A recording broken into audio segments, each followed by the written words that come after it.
Hello hi good evening friends. ಇವತ್ತು 22 July 2017. ಇವತ್ತಿನ ಪ್ರಚಲಿತ ಘಟನೆಗಳನ್ನು ನಾವು ಡಿಸ್ಕಸ್ ಮಾಡೋಣ. Let start. ಮಕ್ಕಳ ಕಡ್ಡಾಯ ಶಿಕ್ಷಣ ಹಕ್ಕು ಮಸೂದೆ 2017 ಇದಕ್ಕೆ ಲೋಕಸಭೆಯಲ್ಲಿ ಅನುಮೋದನೆಯನ್ನ ದೊರೆತಿದೆ. ಇದಕ್ಕಿಂತ ಮುಂಚೆ ಅಂದರೆ ಮಕ್ಕಳ ಉಚಿತ ಹಾಗೂ ಕಡ್ಡಾಯ ಶಿಕ್ಷಣ ಕಾಯ್ದೆ 2009 ಏನು ಜಾರಿಯಲ್ಲಿತ್ತು, ಇದಕ್ಕೆ ತಿದ್ದುಪಡಿ ತರುವ ಸಲುವಾಗಿ ಈ ಮಸೂದೆ ತಿದ್ದುಪಡಿ ಮಸೂದೆ 2017ಕ್ಕೆ ಲೋಕಸಭೆಯಲ್ಲಿ ಅನುಮೋದನೆಯನ್ನ ದೊರೆತಿದೆ. 2009ರ ಶಿಕ್ಷಣ ಹಕ್ಕು ಕಾಯ್ದೆಯ ಪ್ರಕಾರ 6 ರಿಂದ 14 ವರ್ಷದ ಮಕ್ಕಳಿಗೆ ಕಡ್ಡಾಯ ಹಾಗೂ ಉಚಿತ ಶಿಕ್ಷಣವನ್ನು ನೀಡಬೇಕಂತ ಒಂದು ಕಡ್ಡಾಯನ ಘೋಷಿಸಿದ್ದಾರೆ.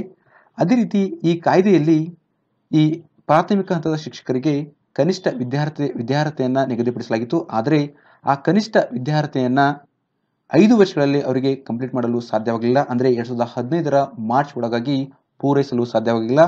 ಹಾಗಾಗಿ ಆ ಒಂದು ಅವಕಾಶ ಕೊಡಲಾಗಿತ್ತು 2015ರ ಮಾರ್ಚ್, ಅದನ್ನ 2019ರ ಮಾರ್ಚ್ 31ರವರೆಗೆ ಅದನ್ನ ವಿಸ್ತರಿಸಲಾಗಿದೆ ಈ ಒಂದು ತಿದ್ದುಪಡಿ ಮಸೂದೆ ಪ್ರಕಾರ. ಅಂದ್ರೆ ಈ ತಿದ್ದುಪಡಿ ಮಸೂದೆ ಪ್ರಕಾರ 2019ರ ಮಾರ್ಚ್ 31ರ ಒಳಗಾಗಿ ಅಗತ್ಯವಿರುವ ಅರ್ಹ ಶಿಕ್ಷಕರನ್ನ ನೇಮಕ ಮಾಡಿಕೊಳ್ಳಲಾಗ್ತದಂತೆ. ನಮ್ಮ ದೇಶದಲ್ಲಿ ವಿದೇಶದಲ್ಲಿರುವ ಭಾರತೀಯರಿಗೆ ನಮ್ಮ ಭಾರತೀಯ ಚುನಾವಣೆಯಲ್ಲಿ ಅವರಿಗೆ ಮತದಾನ ಮಾಡುವ ಒಂದು ಅವಕಾಶ ಇಲ್ಲ. ಹಾಗಾಗಿ ಕೇಂದ್ರ ಸರ್ಕಾರ ಈಗ 1950ರ ಜನಪ್ರತಿನಿಧಿ ಕಾಯ್ದೆಗೆ ಸೂಕ್ತ ತಿದ್ದುಪಡಿಯನ್ನು ತಂದು ವಿದೇಶದಲ್ಲಿರುವ ಭಾರತೀಯರಿಗೆ ಭಾರತೀಯ ಚುನಾವಣೆಯಲ್ಲಿ ಮತದಾನ ಮಾಡುವ ಒಂದು ಅವಕಾಶವನ್ನ ಸೌಲಭ್ಯವನ್ನ ಒದಗಿಸಲಾಗುವುದಂತ ಅಟಾರ್ನಿ ಜನರಲ್ ಕೆ ವೇಣುಗೋಪಾಲ್ ಅವರು ಈ ಒಂದು ಮಾಹಿತಿಯನ್ನ ತಿಳಿಸಿದ್ದಾರೆ. ಅಂದ್ರೆ ಯಾರು ಅನಿವಾಸಿ ಭಾರತೀಯರಿದ್ದಾರೆ, ಅವರು ಬೇರೆ ದೇಶಗಳಲ್ಲಿದ್ದಾರೆ, ಅವರಿಗೆ ಒಂದು ಮತದಾನದ ಹಕ್ಕನ್ನ ನಮ್ಮ ದೇಶದಲ್ಲಿ ಮಾಡುವ ಸಲುವಾಗಿ ಒಂದು ಅವಕಾಶವನ್ನು ಅವರಿಗೆ ಕೊಡಲಾಗುತ್ತಂತೆ. ಆ ಅವಕಾಶ ಕೊಡುವ ಸಲುವಾಗಿ 1950ರ ಜನಪ್ರತಿನಿಧಿ ಕಾಯ್ದೆಗೆ ಸೂಕ್ತ ತಿದ್ದುಪಡಿಯನ್ನ ತಂದು ಆ ಒಂದು ಅವಕಾಶವನ್ನ ಮಾಡಿಕೊಡಲಾಗ್ತದಂತೆ. ಈಗಿನ ಕಾನೂನದ ಪ್ರಕಾರ ಭಾರತದ ಪ್ರಜೆಗಳು ಅವರ ಕ್ಷೇತ್ರದ ನಿಗದಿತ ಬೂತ್ನಲ್ಲಿ ಮಾತ್ರ ಮತದಾನ ಹಾಕಲು ಅವರಿಗೆ ಒಂದು ಅವಕಾಶವನ್ನ ಇದೆ. ಭದ್ರತಾ ಸಿಬ್ಬಂದಿ ಒಂದು ವೇಳೆ ಅವರು ಚುನಾವಣಾ ಕರ್ತವ್ಯದ ಮೇಲೆ ಬೇರೆ ಊರುಗಳಿಗೆ ಹೋಗಿದ್ರೆ ಅಂತ ಸಂದರ್ಭದಲ್ಲಿ ಅವರಿಗೆ ಅಂಚೆ ಮೂಲಕ ಮತ ಚಲಾಯಿಸಲು ಸೌಲಭ್ಯವನ್ನ ಮಾಡಿಕೊಡಲಾಗಿದೆ. ಆದರೆ ಆದಿವಾಸಿ ಭಾರತೀಯರು ಟೋಟಲ್ ಆಗಿ 10 ಲಕ್ಷಕ್ಕೂ ಅಧಿಕ ಜನ ಇದ್ದಾರೆ. ಅದರಲ್ಲಿ ಕೇವಲ 10,000 ಜನ ಚುನಾವಣೆ ವೇಳೆ ನಮ್ಮ ಭಾರತಕ್ಕೆ ಬಂದು ಮತದಾನ ಮಾಡ್ತಾರೆ. ಅಂದ್ರೆ 90% ಅನಿವಾಸಿ ಭಾರತೀಯರು ಅವರು ಅರ್ಹತೆ ಇದ್ರೂ ಸಹಿತ, ಅಂದ್ರೆ ಮತದಾನ ಹಾಕಲು ಅವರು ಅರ್ಹತೆ ಇದ್ರೂ ಸಹಿತ ಅವರು ವಿದೇಶದಿಂದ ನಮ್ಮ ಭಾರತಕ್ಕೆ ಬಂದು ಚುನಾವಣೆ ವೇಳೆ ಮತದಾನ ಹಾಕ್ತಾ ಇಲ್ಲ, ಅವರು ಮತದಾನನ ಮಾಡ್ತಾ ಇಲ್ಲ, ಮತದಾನದಿಂದ ಅವರು ವಂಚಿತ ಆಗ್ತಾ ಇದ್ದಾರೆ. ಹಾಗಾಗಿ ಅವರಿಗೆ ಒಂದು ಸೌಲಭ್ಯವನ್ನು ಕೊಡೋದಕ್ಕೋಸ್ಕರ ಕೇಂದ್ರ ಸರ್ಕಾರ ಈಗ ಮತದಾನದ ಏನು ಕಾನೂನು ಇದೆ ಅದನ್ನ ತಿದ್ದುಪಡಿ ತಂದು ಅವರಿಗೆ ವಿದೇಶದಲ್ಲಿ ಇದ್ಕೊಂಡು ಇಲ್ಲಿ ಮತದಾನ ಹಾಕೋಗೋಸ್ಕರ ಒಂದು ಅವಕಾಶವನ್ನ ಮಾಡಿಕೊಡಲಾಗ್ತದಂತೆ. ಕೇಂದ್ರ ಸರ್ಕಾರದವರು ಹಿರಿಯ ನಾಗರಿಕರಿಗೆ ಆರ್ಥಿಕ ಭದ್ರತೆ ಒದಗಿಸಿಕೊಡುವ ಸಲುವಾಗಿ ಪ್ರಧಾನಮಂತ್ರಿ ವಯೋವಂದನಾ ಯೋಜನೆ, ಒಂದು ಹೊಸ ಪಿಂಚಣಿ ಯೋಜನೆಗೆ ಚಾಲನೆಯನ್ನ ನೀಡಿದ್ದಾರೆ. ಈ ಯೋಜನೆ ಮುಖಾಂತರ ಹಿರಿಯ ನಾಗರಿಕರು, ಅಂದ್ರೆ ಯಾರು 60 ವರ್ಷ ಅಥವಾ 60 ವರ್ಷಕ್ಕಿಂತ ಹೆಚ್ಚಿನ ವಯಸ್ಸಿನ ಹಿರಿಯ ನಾಗರಿಕರಿದ್ದಾರೆ ಅವರಿಗೆ ಈ ಯೋಜನೆ ಮುಖಾಂತರ 8% ಬಡ್ಡಿಯನ್ನ ಪಿಂಚಣಿ ರೂಪದಲ್ಲಿ ಅವರಿಗೆ ಕೊಡಲಾಗುತ್ತದೆ, ಅವರಿಗೆ ದೊರೆಯಲಿದೆ ಅಂತೆ. ಈ ಯೋಜನೆಯನ್ನ ಅನುಷ್ಠಾನಗೊಳಿಸ್ತಾ ಇರೋರು ಭಾರತೀಯ ಜೀವ ವಿಮಾ ನಿಗಮ LICದವರು ಈ ಯೋಜನೆಯನ್ನ ಅನುಷ್ಠಾನಕ್ಕೆ ತರ್ತಾರಂತೆ. ಈ ಯೋಜನೆಯ ಪಾಲಿಸಿಯು 10 ವರ್ಷಗಳ ಅವಧಿಯಾಗಿದೆ ಅಂತೆ. ಅಂದ್ರೆ ಮಾಸಿಕ ಲೆಕ್ಕದಲ್ಲಿ ಈ ಯೋಜನೆ ಮುಖಾಂತರ ಹಿರಿಯ ನಾಗರಿಕರಿಗೆ, ಅಂದ್ರೆ 60 ವರ್ಷ ಅಥವಾ ಅದಕ್ಕಿಂತ ಹೆಚ್ಚಿನ ವಯಸ್ಸಿನ ಹಿರಿಯ ನಾಗರಿಕರಿಗೆ 8% ಬಡ್ಡಿಯು ಪಿಂಚಣಿ ರೂಪದಲ್ಲಿ ಅವರಿಗೆ ದೊರೆಯಲಿದಂತೆ. ಪ್ರಧಾನಮಂತ್ರಿ ವಯೋವಂದನಾ ಯೋಜನೆಯ ಮುಖ್ಯಾಂಶಗಳು ಏನಂದ್ರೆ 2018ರ ಮೇ 3ರವರೆಗೆ ಈ ಯೋಜನೆಯ ಅವರು ಸದಸ್ಯರಾಗಲು ಅವಕಾಶವನ್ನು ಮಾಡಿಕೊಡಲಾಗಿದೆ. ಈ ಯೋಜನೆಯನ್ನು ಅವರು ಆನ್ಲೈನ್ ಅಥವಾ ಆಫ್ಲೈನ್ ಮೂಲಕ ಪಡೆದುಕೊಳ್ಳಬಹುದು. ಪಾಲಿಸಿ ಆರಂಭವಾದ ಕೂಡಲೇ 3 ವರ್ಷಗಳ ನಂತರ ಹೂಡಿಕೆಯ ಮೊತ್ತದಲ್ಲಿ ಅವರಿಗೆ 75% ಸಾಲವನ್ನು ಅವರು ಪಡೆಯಲು ಒಂದು ಅವಕಾಶವನ್ನು ಅವರಿಗೆ ಮಾಡಿಕೊಡಲಾಗಿದೆ. ಒಂದು ವೇಳೆ ಗಂಭೀರ ಸ್ವರೂಪ ಕಾಯಿಲೆ, ಅಂದ್ರೆ ಕಾಯಿಲೆಯಿಂದ ಬಳಲ್ತಾ ಇದ್ರೆ ಅಂತ ಒಂದು ಸಂದರ್ಭದಲ್ಲಿ ಪಾಲಿಸಿ ಹಿಂಪಡೆಯಲು ಅವರಿಗೆ ಅವಕಾಶ ಇದೆ. ಅಂದ್ರೆ ಟೋಟಲ್ ಆಗಿ ಹೂಡಿಕೆಯ 98% ಮೊತ್ತವನ್ನು ಅವರು ಮರುಪಾವತಿ, ಅಂದ್ರೆ ಅವರಿಗೆ ಪಡೆಯಲು ಒಂದು ಅವಕಾಶವನ್ನ ಮಾಡಿಕೊಳ್ಳಲಾಗಿದೆ. ಒಂದು ವೇಳೆ ಪಾಲಿಸಿದಾರರು ಪಾಲಿಸಿ ಚಾಲ್ತಿ ಅವಧಿಯಲ್ಲಿ, ಅಂದ್ರೆ ಪಾಲಿಸಿ ಚಾಲ್ತಿ ಇದ್ದಾಗ ಅಂತ ಸಂದರ್ಭದಲ್ಲಿ ಅವರು ಮೃತಪಟ್ಟರೆ ಆ ಹಣವನ್ನ ವಾರಸುದಾರರಿಗೆ ಆ ಒಂದು ಹಣವನ್ನ ಅವರಿಗೆ ಮರುಪಾವತಿಯನ್ನ ಮಾಡಲಾಗ್ತದೆ. Securities and exchange board of India SEBI ಇದು ಒಂದು ಮಾರ್ಕೆಟ್ ರೆಗ್ಯುಲೇಟರ್. ಇವರು European securities and markets authority ಜೊತೆ ಒಂದು MOUಗೆ ಸೈನ್ ಅನ್ನ ಮಾಡಿದ್ದಾರೆ. ಈ MOU ಸೈನ್ ಮಾಡಿದ ಯಾವುದಕ್ಕಂದ್ರೆ ಸೆಂಟ್ರಲ್ ಕೌಂಟರ್ ಪಾರ್ಟೀಸ್ ಏನಿದೆ ಇದು European markets infrastructure regulations under ಬರುವುದು. ಈ ಸೆಂಟ್ರಲ್ ಕೌಂಟರ್ ಪಾರ್ಟೀಸ್ಗೆ ಸಂಬಂಧಪಟ್ಟ ಮಾಹಿತಿಯನ್ನ ಇನ್ಫಾರ್ಮೇಶನ್ ಎಕ್ಸ್ಚೇಂಜ್ ಮಾಡೋಕ್ಕೋಸ್ಕರ ಈ ಒಂದು MOU ಸೇಬಿ ಅವರು European securities and markets authority ಅವರ ಜೊತೆ ಒಪ್ಪಂದವನ್ನ MOUಗೆ ಸೈನ್ ಅನ್ನ ಮಾಡಿದ್ದಾರೆ. CCP central counter parties. Central counter parties ಇದೊಂದು ಎಂಟಿಟಿ. ಇದು ಈ ಮಾರ್ಕೆಟ್ಗೆ ಸಂಬಂಧಪಟ್ಟ ಕ್ಲಿಯರಿಂಗ್ ಮತ್ತು ಸೆಟಲ್ಮೆಂಟ್ ಆಕ್ಟಿವಿಟೀಸ್ಗೆ ಫೆಸಿಲಿಟಿ ಅನ್ನ ಮಾಡುತ್ತೆ, ಹೆಲ್ಪ್ ಅನ್ನ ಮಾಡುತ್ತೆ ಈ ಒಂದು CCP central counter parties. Central counter parties CCP ಇದೊಂದು ಕಾರ್ಪೊರೇಟ್ ಎಂಟಿಟಿ. ಇದು ಎಕ್ಸಿಸ್ಟ್ ಆಗುವುದು ಯುರೋಪಿಯನ್ ಕಂಟ್ರಿಗಳಲ್ಲಿ. ಟ್ರೇಡಿಂಗ್ಗೆ ಇದು ಫೆಸಿಲಿಟಿ ಮಾಡುತ್ತೆ. ಅದೇ ರೀತಿ ಟ್ರೇಡಿಂಗ್ ಅಲ್ಲಿ ಯಾವುದಾದ್ರೂ ರಿಸ್ಕ್ ಇದ್ರೆ ಅದನ್ನ ಕಡಿಮೆ ಮಾಡೋಕ್ಕೋಸ್ಕರ ಈ ಒಂದು ಎಂಟಿಟಿ ಕೆಲಸವನ್ನ ಮಾಡುತ್ತೆ. ಅದೇ ರೀತಿ ಫೈನಾನ್ಷಿಯಲ್ ಮಾರ್ಕೆಟ್ಗೆ ಸ್ಟೆಬಿಲಿಟಿ ಮತ್ತು ಎಫಿಷಿಯನ್ಸಿಯನ್ನ ಪ್ರೊವೈಡ್ ಮಾಡುತ್ತೆ. CCP ಅಂದ್ರೆ ಸೆಂಟ್ರಲ್ ಕೌಂಟರ್ ಪಾರ್ಟೀಸ್ ಎಕ್ಸಿಸ್ಟ್ ಆಗುವುದು ಯುರೋಪಿಯನ್ ಕಂಟ್ರಿಗಳಲ್ಲಿ. ಹೆಲ್ಪ್ ಯಾವುದಕ್ಕೆ ಮಾಡುತ್ತೆ? ಟ್ರೇಡಿಂಗ್ಗೋಸ್ಕರ ಒಂದು ಫೆಸಿಲಿಟೇಟ್ ಮಾಡುತ್ತೆ, ಹೆಲ್ಪ್ ಅನ್ನ ಮಾಡುತ್ತೆ. ಓಕೆ. ಪೈಕಾ ದಂಗೆ ನಡೆದಿದ್ದು 1817ರಲ್ಲಿ. ಅಂದ್ರೆ ಭಾರತದ ಮೊಟ್ಟ ಮೊದಲ ಸ್ವಾತಂತ್ರ್ಯ ಸಂಗ್ರಾಮ 1857ರಲ್ಲಿ ನಡೆಯಿತು. ಅದಕ್ಕಿಂತ ಮುಂಚೆ ಅಂದ್ರೆ 40 ವರ್ಷ ಮುನ್ನವೇ ಸ್ವಾತಂತ್ರ್ಯಕ್ಕೋಸ್ಕರ ಈಸ್ಟ್ ಇಂಡಿಯಾ ಕಂಪನಿ ವಿರುದ್ಧ ಈ ಪೈಕಾ ದಂಗೆ ನಡೆದಿದ್ದು ಅದು ಒಡಿಶಾದಲ್ಲಿ. ಅದರ 200ನೇ ವರ್ಷಾಚರಣೆ ಸಮಾರಂಭವನ್ನ ರಾಷ್ಟ್ರಪತಿ ಪ್ರಣಬ್ ಮುಖರ್ಜಿ ಅವರು ನವದೆಹಲಿಯಲ್ಲಿ ಉದ್ಘಾಟಿಸಿದರು. ಪೈಕಾ ದಂಗೆ ನೆನಪಿಟ್ಕೊಡ್ರಿ. ಪೈಕಾ ದಂಗೆ ನಡೆದಿದ್ದು ಒಡಿಶಾದಲ್ಲಿ. ಈಸ್ಟ್ ಇಂಡಿಯಾ ಕಂಪನಿ ವಿರುದ್ಧ ಸ್ವಾತಂತ್ರ್ಯಕ್ಕೋಸ್ಕರ ನಡೆದಿದ್ದು ಅದು ಬ್ರಿಟಿಷ್ ಆಡಳಿತದ ವಿರುದ್ಧ. ಪೈಕಾ ಎಂಬ ಸಮುದಾಯ ಇದೆ, ಅದು ಒಡಿಶಾದಲ್ಲಿ. ಸಾಂಪ್ರದಾಯಿಕವಾಗಿ ಒಂದು ಸಮುದಾಯ ಇದೆ, ಅದು ಒಡಿಶಾದಲ್ಲಿ. ಅದರ ಹೆಸರು ಪೈಕಾ. ಇವರು ಯೋಧರ ಜನಾಂಗ, ಅಂದ್ರೆ ಒಡಿಶಾದಲ್ಲಿ ನೆಲೆಸಿರುವ ಯೋಧರ ಜನಾಂಗ ಈ ಒಂದು ಪೈಕಾ ಸಮುದಾಯಕ್ಕೆ ಅವರು ಸಂಬಂಧಪಟ್ಟಿದವರು. ಇವರು ಸಾಮಾನ್ಯವಾಗಿ ಅಲ್ಲಿ ಕಾವಲು ಕೆಲಸವನ್ನ ನಿರ್ವಹಿಸ್ತಾ ಬಂದಿದ್ರು.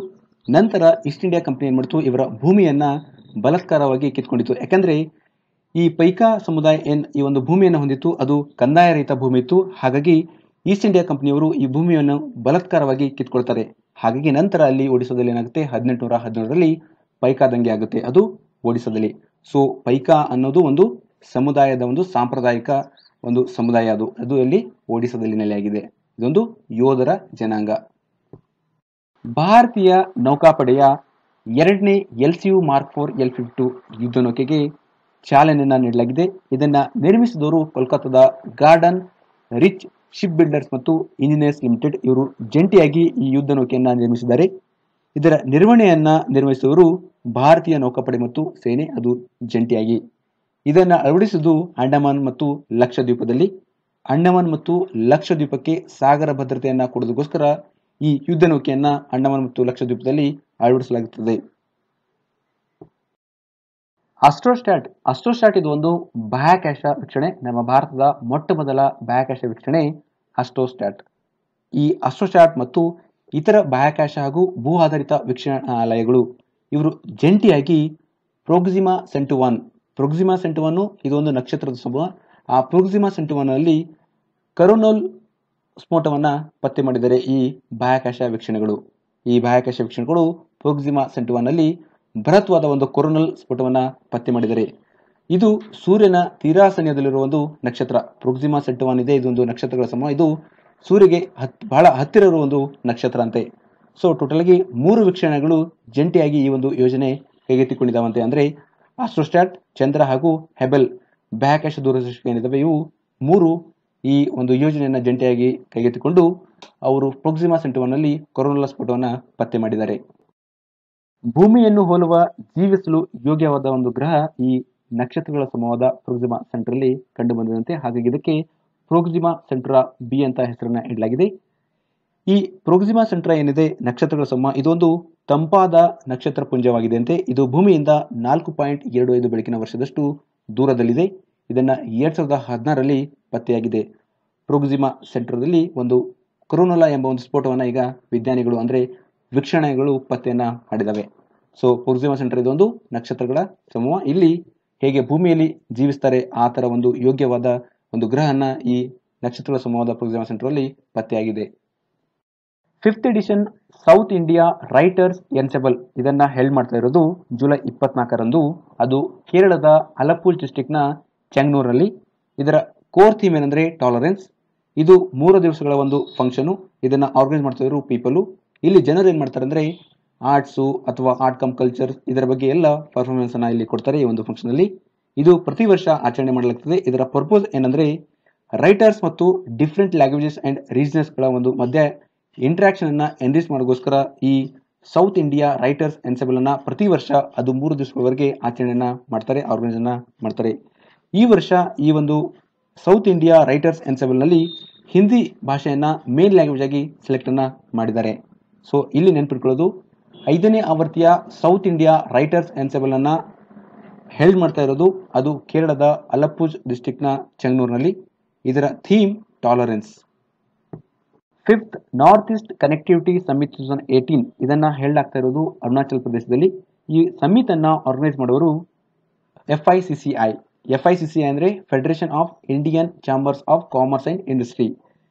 Federation of Indian chambers of commerce and industry FICCI ಇದೊಂದು ಮೋಸ್ಟ್ ಇಂಪಾರ್ಟೆಂಟ್ ಫಾರಂ.